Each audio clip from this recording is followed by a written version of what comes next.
علم وراثت کا جو مقصد ہے، جو ثمرہ ہے، وہ یہ ہے کہ ہر وارث کو اس کا حصہ پہنچا دیا جائے۔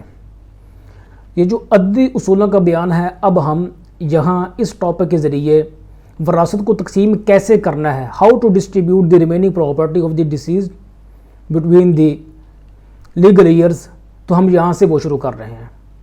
کس طرح سے ہم نے تقسیم کرنا ہے، اس کو ایک مثال سے ہم سمجھ لیں۔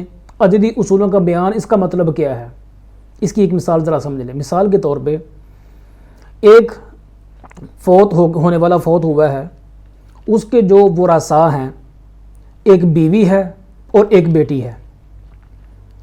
یعنی خامد فوت ہوا ہے تو اس کی بیوی اس کی وارث بنے گی، چونکہ اس کی یعنی خامد کی جو اس کا خامد فوت ہوا ہے اس کی ایک بیٹی موجود ہے۔ تو ایسی صورت میں جب میت کی، فوت ہونے والے کی اولاد موجود ہو تو بیوی کو 8واں حصہ ملتا ہے، اور ایک بیٹی ہو تو اس کو 1/2 مل جاتا ہے ٹوٹل پراپرٹی سے۔ اب مثال کے طور پہ فوت ہونے والا جو آدمی ہے اس نے 1 لاکھ روپیہ چھوڑا ہے، اس نے مثال کے طور پہ 8 لاکھ روپیہ چھوڑا ہے، 8 لاکھ روپیہ۔ بیٹی کو نصف ملنا ہے 4 لاکھ، اور جو بیوی ہے اس کو 8واں حصہ ملنا ہے اور وہ ہے 1 لاکھ۔ اب ہم نے یہ دیکھنا ہے کہ اس کی جو پراپرٹی ہے اس کو کیسے تقسیم کیا جائے، کس عدد پہ تقسیم کیا جائے تاکہ یہ جو بیٹی ہے اس کو اور یہ جو بیوی ہے اس کو جو وراثت ہے وہ پوری تقسیم ہو جائے، برابر تقسیم ہو جائے، جو ان کا حصہ ہے اس میں کسر نہ آئے۔ اب مثال کے طور پہ 8 لاکھ کے ہم 2 حصے کرتے ہیں، بیٹی کے حصے کو سامنے رکھتے ہوئے، تو 8 لاکھ کے 2 حصے بن گئے 4 لاکھ کے، تو 4 لاکھ بیٹی کو دے دیا مثال کے طور پہ، باقی رہ گیا 4 لاکھ۔ تو اب جو 4 لاکھ رہ گیا ہے، بیوی کو 8واں حصہ کیسے ملے گا؟ ہم نے تو 8 لاکھ کے کیے ہی 2 حصے ہیں، ہم نے بیوی کو 8واں حصہ دینا ہے، جبکہ وہ جو فوت ہوا ہے اس کی پراپرٹی جو 8 لاکھ ہے اس کو تو ہم نے 2 حصے کیے ہیں شروع میں، تو 8واں حصہ کیسے نکلے گا؟ تو اس کا مطلب یہ ہے کہ جب تک اس کے 8 حصے نہیں کیے جائیں گے تب تک 8واں حصہ نہیں نکلے گا۔ تو یہ ہے مراد کہ کون سا ایسا عدد ہے جس سے جو زندہ ورثاء ہیں ان کے درمیان جو اس کی ریمیننگ پراپرٹی ہے میت کی، وہ بغیر کسر کے ان کے اندر تقسیم ہو جائے۔ تو وہ اصول کون سے ہیں، وہ اعداد کون سے اور کیسے نکالے جاتے ہیں، ان کو عددی اصول کہا جاتا ہے۔ تو یہاں ہم یہ تفصیل سے بیان کرتے ہیں۔ سب سے پہلے کہ عددی اصولوں کا بیان، اس کو اصل مسئلہ بھی کہا جاتا ہے کہ اصل مسئلہ کیا ہے، اس مسئلے کو جس کے ورثاء یہ ہیں ان کو کس طرح سے تقسیم کرنا ہے، اس مسئلے کو، اس کو اصل مسئلہ اور مخرج الفروض بھی کہا جاتا ہے۔ یعنی وہ چھوٹے سے چھوٹا عدد کہ قرآن مجید میں جو 6 حصے بیان کیے گئے ہیں، نصف ربع ثمن ثلثان ثلث سدس، ان 6 حصوں کو بغیر کسر کے ورثاء میں تقسیم کرنے کے لیے وہ کون سا چھوٹے سے چھوٹا عدد ہے جس کے اوپر یہ بغیر کسر کے تقسیم ہو جائے، اس کو اصل مسئلہ، مخرج الفروض یا اصل کہا جاتا ہے، عددی اصل کہا جاتا ہے۔ اور علم حساب میں ایسے عدد کو جزاف عقل کہا جاتا ہے۔ میں نے پہلے بھی کہا تھا کہ جو 6 حصے بیان ہوئے ہیں قرآن و سنت میں وہ ٹوٹل 6 ہیں، نصف ربع ثمن ثلثان ثلث سدس۔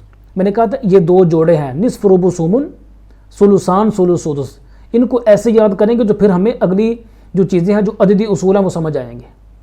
تو یہ جو 2 گروپ ہیں، یہ جو 2 طائفہ ہیں، نوع ہیں، یہ ہیں پہلا گروپ فرض اور اصل۔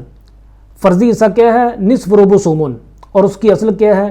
یعنی نصف کا برابر 1/2 لکھا ہے تو 2 آ جائے گا، 1/4 ہے ربع میں 4 آ جائے گا، ثمن میں 1/8 ہے تو 8 آ جائے گا اس کا اصل۔ یعنی جو نصف کا جو اصل مسئلہ ہے، جو عددی اصل ہے وہ 2 ہے، وہ مسئلہ 2 پہ حل ہوگا، اور جو 1/4 ہے اس کا اصل کیا ہے، اصل مسئلہ کیا ہے، عددی اصل کیا ہے، 4 ہے، اور جو 1/8 ہے اس کا جو عددی اصل ہے وہ 8 ہے۔ اور جو دوسرا گروپ ہے وہ ہے ثلثان ثلث سدس۔ فرضی حصہ جو قرآن و سنت میں بیان ہوا ہے وہ ہے ثلثان، 2/3، اور اس کا اصل کیا ہے، عددی اصل کیا ہے، 3، اور ثلث کا بھی 3 ہے اور سدس کا 6 ہے۔ تو یہ جو 2 گروپ ہیں ان کو اس طرح سے یاد کرنا بہت ضروری ہے، نصف ربع ثمن ثلثان ثلث سدس۔ اب اگلی بات یہ ہے کہ یہ جو 2 4 6 لکھا ہوا ہے نا، یہ جو 2 ہے نا، یہ 4 سے دگنا ہے یہ، اور یہ 8 سے 2 مرتبہ دگنا ہے یہ، یعنی جو 8 ہے یہ سب سے چھوٹا عدد ہے، سب سے چھوٹا حصہ ہے، دیکھنے میں 8 بڑا نظر آ رہا ہے، یہ جو 8 ہے یہ دیکھنے میں 8 کا عدد بڑا نظر آ رہا ہے لیکن حقیقت میں یہ چھوٹا ہے۔ اس کی مثال یوں سمجھے نا کہ 8 پوزیشنیں ہیں، پہلی پوزیشن، دوسری پوزیشن، تیسری پوزیشن، چوتھی پوزیشن، 5ویں، 6ویں، 7ویں، 8ویں۔ اب ایک بندہ کہتا ہے کہ میری پہلی پوزیشن آئی ہے اور دوسرا کہتا ہے میری 8ویں آئی ہے، تو اس میں تو کوئی ہم پلہ ہی نہیں ہے، کوئی مقابلہ ہی نہیں ہے، اس کی 8ویں ہے اور اس کی پہلی ہے، تو 8ویں یعنی 8 دیکھنے میں بڑا عدد ہے لیکن پوزیشن میں سب سے چھوٹا ہے۔ اسی طرح سے یہاں ہے کہ یہ جو 2 ہے نا، یہ دیکھنے میں چھوٹا سا عدد نظر آ رہا ہے لیکن یہ حقیقت میں بڑا ہے۔ مثال کے طور پہ 1,00,000 روپے ہے، اس کے 2 حصے کریں تو کتنے ہوں گے؟ 50,000 ہزار کے۔ 80,000 روپے ہے، اس کے 2 حصے کریں تو کتنا بنے گا؟ 40,000 لیکن 80 کے 8 حصے کریں تو 10,000 کے 8 حصے بن جائیں گے۔ اب 40,000 ایک طرف ہے، 10,000 ایک طرف ہے، تو 40,000 بڑا ہوا نا، یعنی 2 کا عدد یہ بڑا ہے، 2 کا عدد دیکھنے میں چھوٹا ہے لیکن یہ حصہ بڑا ہے یہ، اور 8 کا عدد دیکھنے میں بڑا ہے لیکن یہ حصہ چھوٹا ہے۔ تو بتانا یہ یہاں مقصود ہے کہ اوپر والا جو عدد ہے وہ نیچے والے عدد کا دگنا ہوگا، 2 جو ہے وہ 4 کا دگنا ہے اور 4 جو ہے وہ 8 کا دگنا ہے۔ اس کو یوں بھی سمجھ لیں کہ سب سے جو نیچے والا عدد ہے 8 ہے، 4 ہے، 2 ہے، 8 سب سے چھوٹا ہے حصہ، 4 اس سے بڑا حصہ ہے اور 2 اس سے بڑا حصہ ہے، یعنی ہر گروپ میں، ہر طائفہ میں اوپر کا جو فرض ہے وہ نیچے کا دگنا ہوگا۔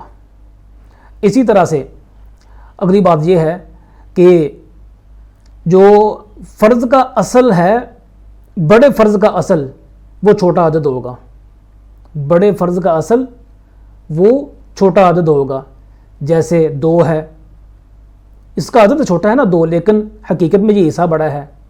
اس طرح سے جو 8 ہے یہ دیکھنے میں عدد جو ہے، عدد یہ بڑا ہے لیکن حصہ سب سے چھوٹا ہے۔ تو یہاں تک جو ہے اس کو خلاصہ یہ ہے کہ جو عددی اصول ہیں ان کے اوپر یہ وراثت کے مسائل حل ہوتے ہیں۔